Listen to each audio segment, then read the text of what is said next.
Well, here we are down here at Windsor. Well, right here everybody is right where all the cars and trucks used to go through. Do you know what I'm talking about?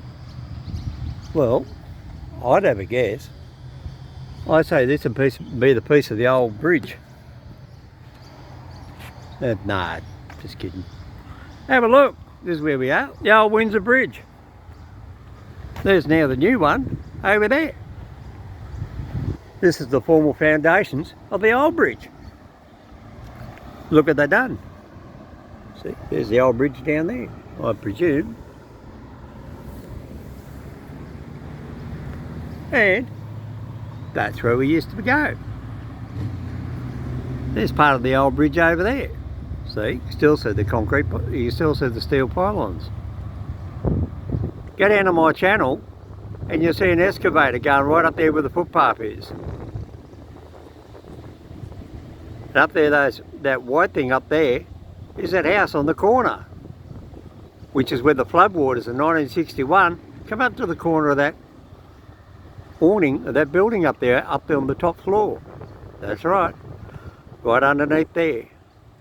And all this floodwater goes right here, and that is the Windsor Bridge that just went underwater, their new bridge, which is lower than the Windsor to Mulgrave Bridge.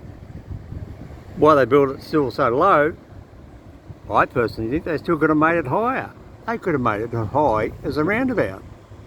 Why make it so low? Because then if they made that higher,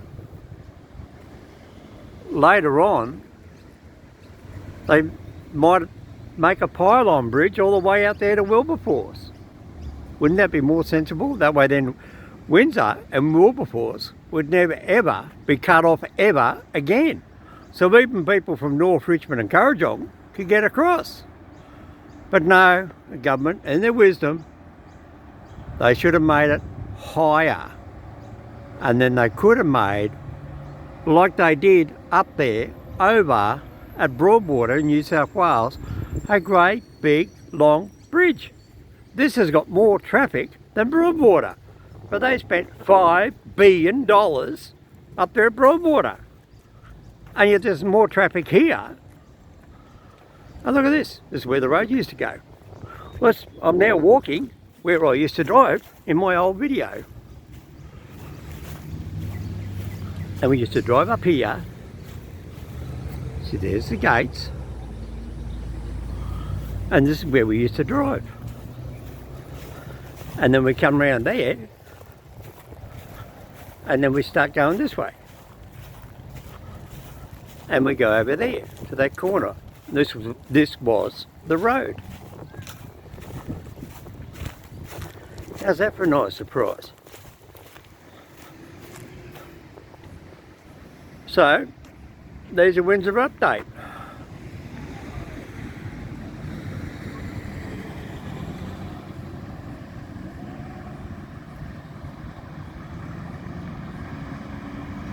Makes a big difference now.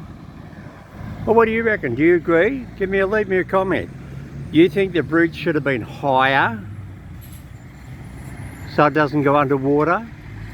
If the town's that high and the other bridge is that high, why not make this bridge the same height as the one from Windsor to Mulgrave? Why make this lower? Doesn't make any sense. Not to me. So they're not planning ahead. Made that bridge as high as the road, they could do what they did up at Broadwater and go across the lowlands and make a bridge, a row of little tiny bridges all the way out there to Wilberforce. And then Wilberforce and Windsor and the Putty Road would never ever be cut off again, irrespective of how deep it gets. But that's government. And there's a famous greenhouse. That's the one you see on the news during the Hawkesbury floods. There she is. Look nice and dry now. There we go. 3 minutes reach. See you later, Mr. Solomon. Leave me a comment. What's your opinion? Should the Windsor Bridge have been higher? I think it should have been. Because look, even standing here, it's still coming downhill. Still should have been higher. See ya. Just leave me a comment. I'd like to hear your point of view.